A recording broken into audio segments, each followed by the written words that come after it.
প্রবাসী ভাইদেরকে নিয়ে আমি কিছু কথা বলবো। ভাই শুনুন, ভিডিওটা সবাই লক্ষ্য করে শুনুন, এমনকি ভিডিওটা শেয়ার করে দিবেন। দেখেন, এই যে আজকে এই ভাইটা যে কাহিনীটা করলো, তার কী সমস্যা হতে পারে আপনারা একটা বলুন। আপনাদের নিজের কাছে প্রশ্ন করুন, তার কপিলে অথবা স্যালারি দেয় না, বেতন দেয় না, আকামা হয় না, কিছু হয় না ভাই। দেখেন হাজারো প্রবাসী আছে ভাই, কেউ আকামা নাই, কেউ আকামা ডিসপায়ার হয়ে আছে, কোনো আইতে পারে না, বাংলাদেশে থাকতে পারে না, মানে কত সমস্যা একটা প্রবাসী। দেখেন পরিবার থেকে তার কত যন্ত্রণা হয়।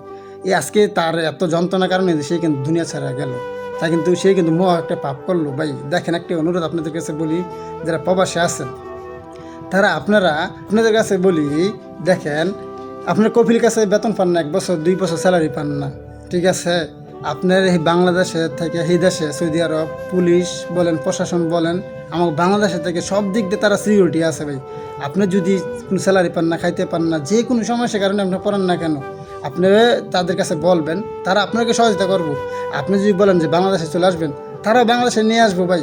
আপনার কাছে একটি অনুরোধ ভাই, কখনো আপনার যে প্রবাসী ভাইরা আছেন, নিজে কখনো শেষ করবেন না, নিজে কখনো এই মৃত্যুর ঠেলে, মানে মৃত্যুর কাছে কখনো নিয়ে যাবেন না ভাই, ঠিক আছে। মৃত্যুর কাছে কখনো নিয়ে যাবেন না।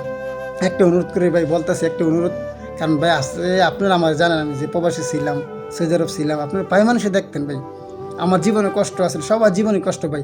সব প্রবাসীদের কষ্ট ভাই কখনো মেনে নেওয়ার মতন না। আপনার যারা প্রবাসী আছেন তারাই বুঝতে পারবেন, যারা বাংলাদেশে আছেন তারা কখনো বুঝতে পারবো না, কিন্তু অনুভব করতে পারবো ভাই। সব জিনিসই অনুভব করা যায়, কিন্তু যার কষ্ট, যার ব্যথা, সে কখনো তাকে ছাড়া আর কেউ বুঝতে পারে না ভাই, বুঝছেন।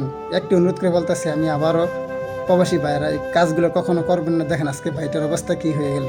একটা অনুরোধ, আপনি হ্যাঁ ঋণী আছেন 5 লক্ষ 10 লক্ষ টাকা, বা একটা পুরুষ পোলারি এই ঋণই আপনি বলেন জেলফাস পুরুষ পোলারির জন্য, টাকা পয়সা ঋণ দিন করা পুরুষ পোলারির জন্য ভাই। একটা অনুরোধ, কখন এই কাজগুলো করবেন না।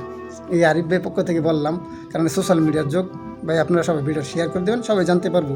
এই ভাইটার জন্য আজকে দেখেন পুরো বাংলাদেশ লড়ে গেল, তার বাবা মা, তার না ভাই হাজারো প্রবাসী বাবা মা, বুঝছেন। একটি অনুরোধ করলাম, যারা আমাকে চিনেন জানেন, অবশ্যই ভিডিও শেয়ার করে দিবেন, কারণ আজকে আপনাদের শেয়ার কারণে কিছু মানুষ জানতে পারবো আমার কথাগুলো।